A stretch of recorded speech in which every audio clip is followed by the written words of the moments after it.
garantie. Passez nous voir, on vous attend. Longueuil Honda, votre concessionnaire de confiance sur la rive sud de Montréal depuis plus de 45 ans.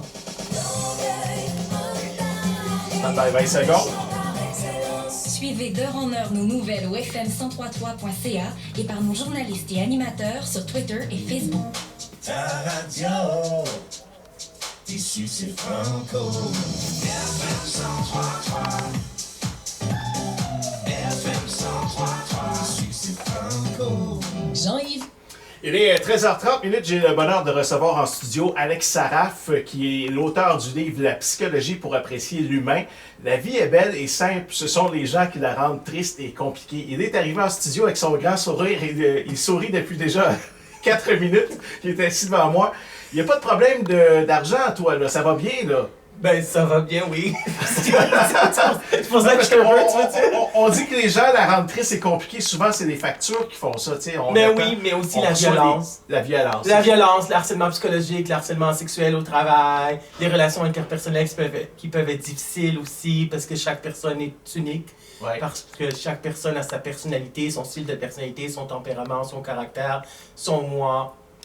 Donc, ce que tu me dis, c'est qu'il faut travailler sur soi avant tout. Oui, parce que tout part de soi. Mm-hmm. C'est la connaissance de soi. Connais-toi toi-même, qu'Aristote avait dit, puis les psychologues aussi. Donc, il faut être bien dans sa tête, bien dans sa peau. Ça part de soi, oui. La psychologie, c'est un état d'esprit. Oui. Explique-moi de quoi tu parles dans ton livre, là, La psychologie pour apprécier l'humain. Oui, bien sûr. Donc, c'est un livre de vulgarisation en psychologie qui a été publié en septembre 2017. Et ça porte sur, c'est en fin de compte 12 chapitres. Il y a le chapitre sur l'adolescence, la santé mentale, la santé amoureuse, la santé sexuelle, la dynamique de groupe, nos relations interpersonnelles, la violence dans nos relations, et la pédagogie collégiale, ainsi de suite. Les gens qui sont à l'écoute veulent savoir, pour Oui. les gens qui ne te connaissent pas, qui est Alex Saraf? Qui Donc, es-tu? D'où oui. viens-tu? Oui, donc je viens de Montréal. J'habite à Montréal depuis plusieurs années au centre-ville de Montréal. Là. Puis je suis psychopédagogue de formation, donc j'ai le bac en psychologie, la maîtrise en psychopédagogie. Puis le livre a été publié, c'est ça, comme j'avais dit, je suis écrivain. Puis je voulais aussi communiquer ce qu'on enseigne dans les cégeps. En tout, j'ai fait 4 cégeps en tout dans ma carrière, là, jusqu'à aujourd'hui. On aborde dans votre livre la santé mentale, c'est un aspect important. On vient de sortir d'une pandémie mondiale Oui. et on sait que ça a affecté des gens là, psychologiquement. Il y a des gens qui sont marqués de ça. Est-ce qu'ils sont marqués à jamais, tu penses, ou c'est quelque chose qui peut se réparer dans leur identité? Moi, je crois à la résilience dont Boris Cyrulnik en parle, qui est psychologue, il est psychologue, psychiatre et psychanalyste, Boris Cyrulnik. Il a parlé de la résilience, c'est-à-dire qu'on est des gens résilients, qu'on rebondit, c'est la malléabilité du cerveau, c'est des gens qui ont vécu des choses difficiles, des expériences de vie douloureuses, embarrassantes, traumatisantes, des histoires de vie tristes et désolantes. Je pense qu'on s'en remet, on s'en est remis. C'est sûr que la pandémie a été difficile, il y avait plus d'anxiété, de dépression, même de troubles alimentaires, il y avait de l'isolement. Mais après 3 ans, je pense que les gens s'en sont remis. C'est sûr qu'il y a encore des gens qui se sentent isolés, qui ont peur encore de sortir de chez eux, il y en a qui sont restés marqués. Je pense que la plupart, ce qui ne nous tue pas, nous rend plus forts. Puis c'est pour grandir intérieurement aussi. C'est ce qu'on a appris à se connaître. Est-ce que ça se peut des humains qui ne sont pas résilients? Je te raconte une Oui. histoire. Je suis allé récemment dans un Dollarama dans ma ville, à Mascouche. Et à la caisse, il y a un gars qui voit des gens passer avec des masques. Oui. Et là, il dit très fort, il dit, c'est terminé la pandémie, des masques, on n'a plus besoin de ça. Et là, il commence à parler avec tous les gens autour de lui. Oui. Et il dit, ben là, si jamais il y a un couvre-feu, moi, je ne vais pas respecter le couvre-feu, je vais sortir. Est-ce que ces gens-là sont récupérables ou c'est irrécupérable? Moi, la façon que je le vois, c'est que c'est par rapport à ce que on enseigne ça dans nos cours de psychologie sociale, le conformisme. Donc, c'est sûr que la plupart des gens sont conformistes. Nous autres, les Québécois, on est des conformistes. On s'est conformés aux règles. Ouais. Mais il y a aussi des gens qui font de ce qu'on appelle l'anticonformisme. Donc, lui, dans sa tête, c'est un anticonformiste. Il ne veut pas respecter les règles parce que la psychologie, c'est ça. C'est que chaque personne est unique. Ça dépend c'est le point de vue de la personne. Donc, comme moi je dis dans mon livre, les fleurs de la vie sont de couleurs différentes, mais tout aussi belles et éblouissantes. Donc lui, c'est la différence aussi, la diversité, que moi je prône ça, vivre la différence. Donc lui, dans sa tête, c'est ça, c'est ce qu'il croit, puis c'est sa perception, c'est son point de vue à lui. Ouais. Ça lui appartient, bien sûr.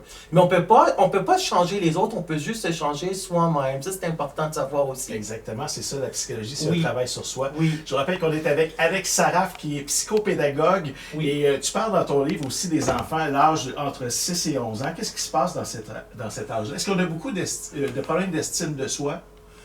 Bon, l'estime de soi, c'est une opinion personnelle, positive ou négative.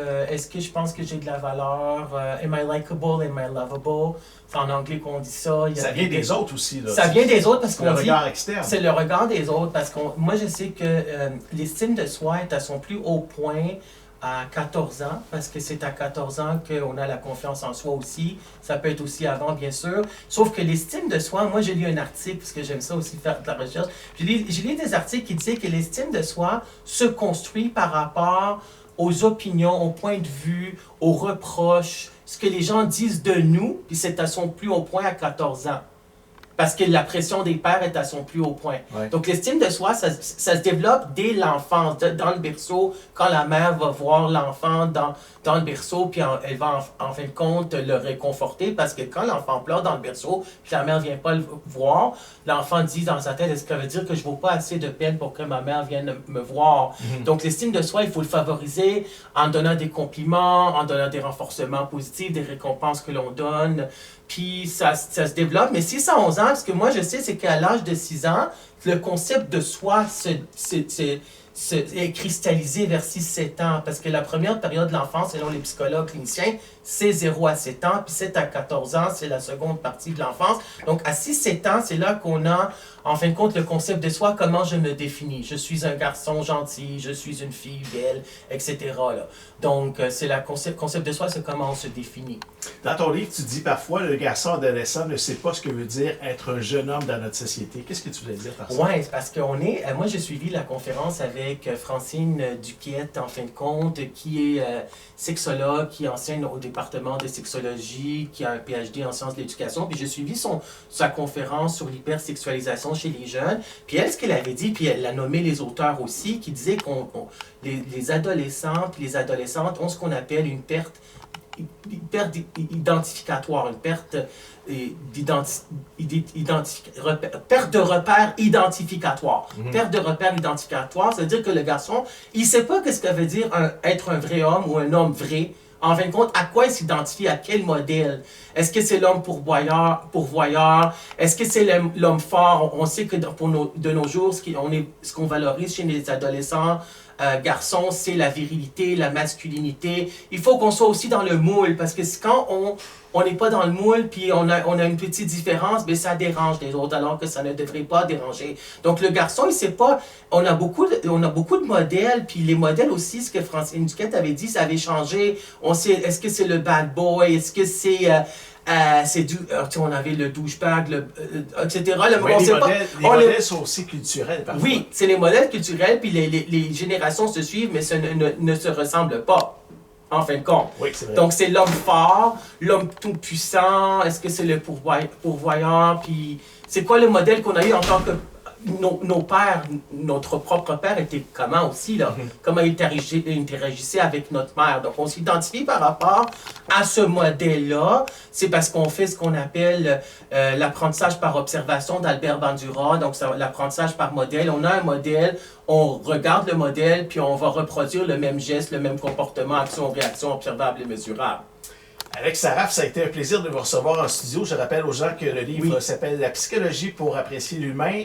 La vie est belle et simple, ce sont les gens qui la rendent triste et compliquée. C'est sur les éditions Béliveau et la préface est signée par Yvon Dallaire. Un gros merci de ton passage en studio. Ça m'a fait plaisir, J'invite merci. tout le monde à se procurer ton livre. Parfait, bon été. Salut, on poursuit en musique avec Lille et Amer Amour au FM 103.3, la radio allumée. Hey, c'est génial! C'est cool? Oui, merci, on va prendre les photos, ça Ouais. dérange-tu? Non, c'est correct. J'ai une photo avec toi aussi. Ouais, on a fait un 9 minutes.